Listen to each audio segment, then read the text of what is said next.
Olá! Nesse bloco, a gente convidou aqui duas pessoas muito especiais, dois diretores da BUPJ, para tangibilizar um pouco para a gente sobre uma outra ótica, o radar de competência. Sejam bem-vindos, Gabi e Fábio. Eu vou Obrigado. pedir para cada um de vocês fazer uma audiodescrição para que a gente possa ter um material inclusivo para todo mundo, ok?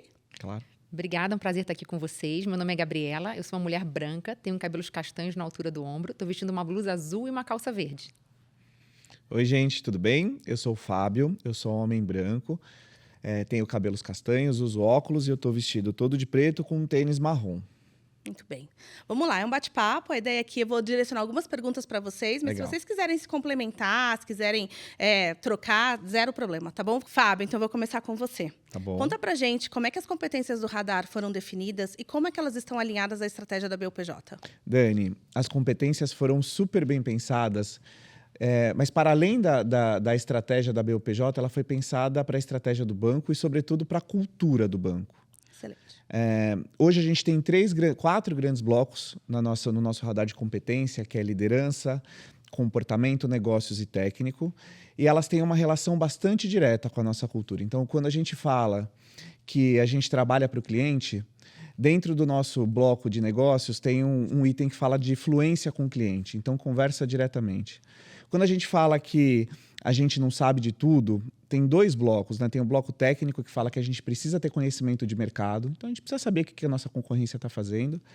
E dentro do bloco de comportamento tem o bloco de autodesenvolvimento, que é de fato, preciso estudar, preciso aprender cada vez mais.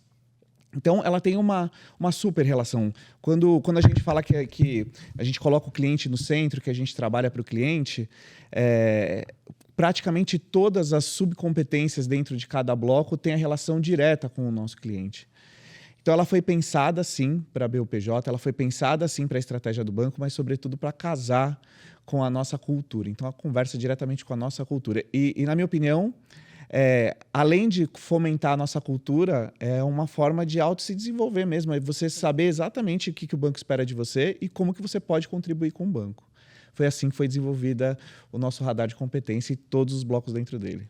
E eu fiquei sabendo que foi uma construção árdua, né? Há muitas mãos, né? Foi isso mesmo? Como é que a gente construiu? Quem participou dessa construção? Ó, eu cheguei depois, mas eu peguei a parte final. Eu sei que tiveram muitos fóruns para construir, foi discutido cada item e cada uma das áreas, a Gabi aqui participou mais ativamente, mas cada uma das áreas tem uma subdivisão, o que é essencial para cada uma das áreas e o que não é essencial, o que é esperado de cada uma das áreas. E para cada um foi adaptado. Então, no meu caso, por exemplo, eu venho de uma carreira super técnica, né? Vim de CRM, vim de um desenvolvimento analítico. E dentro do meu próprio radar de competência, era essencial, claro, como eu falo de CRM, era essencial ter fluência com clientes. E eu tinha déficit e no meu radar veio marcado que eu tinha que me desenvolver com fluência de cliente. Dani, eu recebi ali mais ou menos no final de 2023, o resto do ano de 2023, olha, eu não sei se eu fui em todos, mas eu fui na maioria dos polos.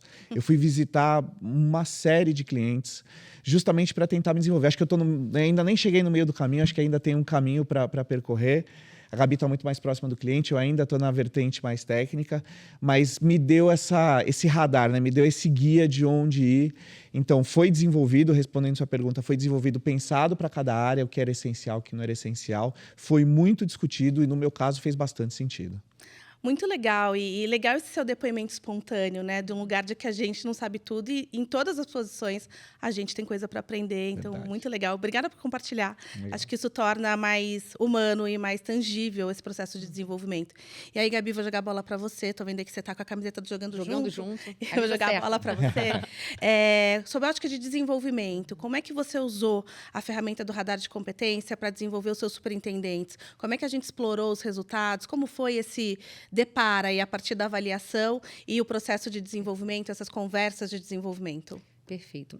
Bom, primeiro eu acho que o instrumento, né, que a gente tem hoje em mãos é um instrumento muito poderoso, porque ele tira a gente daquela zona comum onde é tudo para todos. E ele começa a perceber que, dependendo da cadeira que você está, você tem competências específicas para aquela cadeira. E esse exercício foi muito interessante porque a gente conseguiu passar por quase todas, né? A gente criou 5 arquétipos, né? Desde o distribuição, necessidades, crédito, cobrança, estratégia e digital. E a gente fez um exercício muito legal, que é assim, putz, quais são os atributos que são realmente essenciais para que a pessoa possa sentar nessa cadeira e ter o conforto de tocar com os desafios que tem pela frente de uma maneira mais completa. Isso foi trazendo para a gente essa reflexão, né?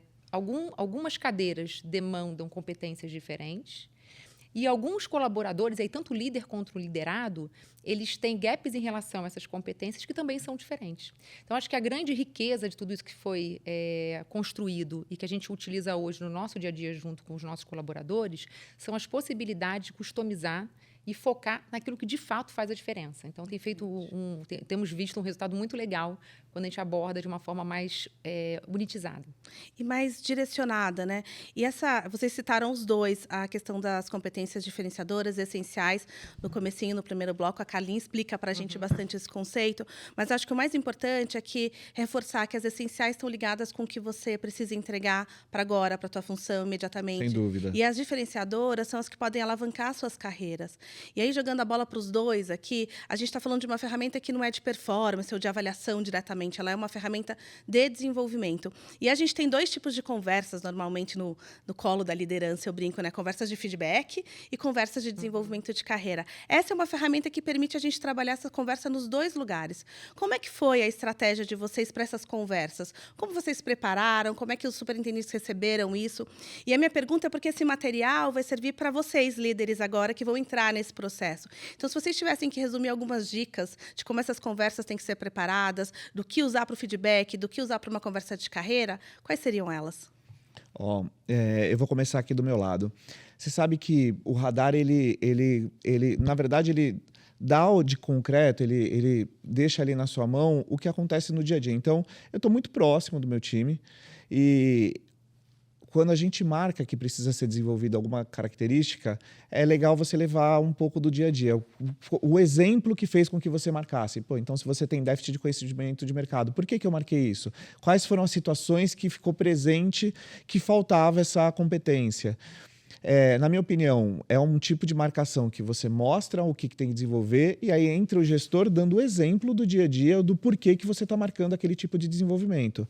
Eu acho que dá um guia para a conversa, para o desenvolvimento, e aí você entra com a proximidade que você tem do seu time, né? Dando o exemplo, mostrando os porquês. Não é simplesmente falando, olha, você precisa se desenvolver neste grupo aqui, liderança, você precisa desenvolver mais liderança. E não dá os porquês, os exemplos. Perfeito. E tem um outro ângulo também.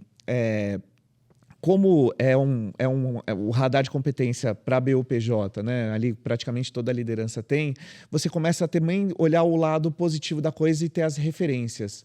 Então, se de repente eu tenho um gap analítico, mas eu sei quem é a referência do comportamento, né? Da característica ali do analítico, dá para você procurar outra pessoa que é referência e falar, como que o que me ajuda a me desenvolver esse lado? Quando eu falei aqui no começo que eu tinha o gap de influência com o cliente, foi a primeira coisa que eu fiz. Quem que são as pessoas que são faixa preta no tema e que eu posso me juntar para ir me desenvolver?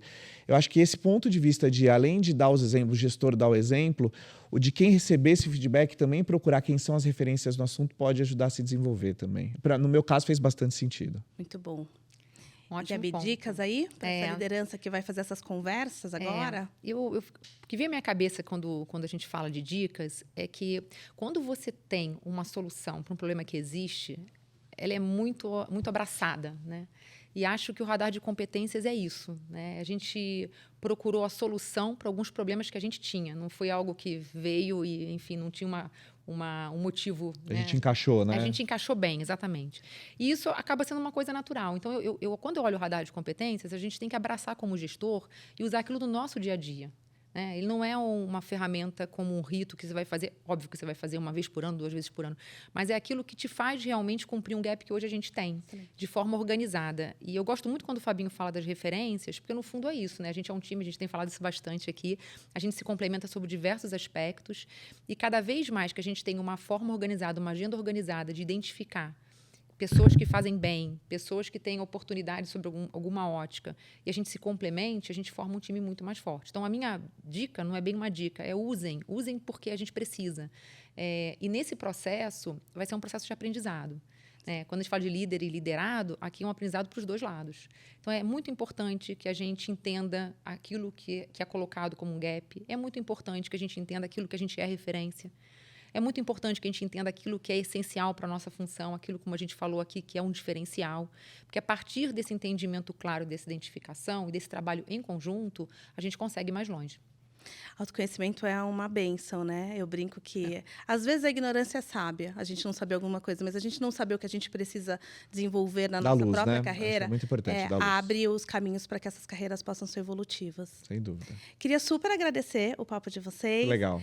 Espero que esse pequeno bate-papo tenha ajudado aí as lideranças que vão, a partir de agora, entrarem no processo de avaliação do radar de competências e possam clarear um pouco de como utilizar essa ferramenta tão poderosa para o desenvolvimento dos colaboradores da BUPJ. Obrigada. Valeu, Dani. Obrigado, Obrigada, viu? Dani. Obrigada, Valeu. Fabinho. Valeu, obrigado, Gabi.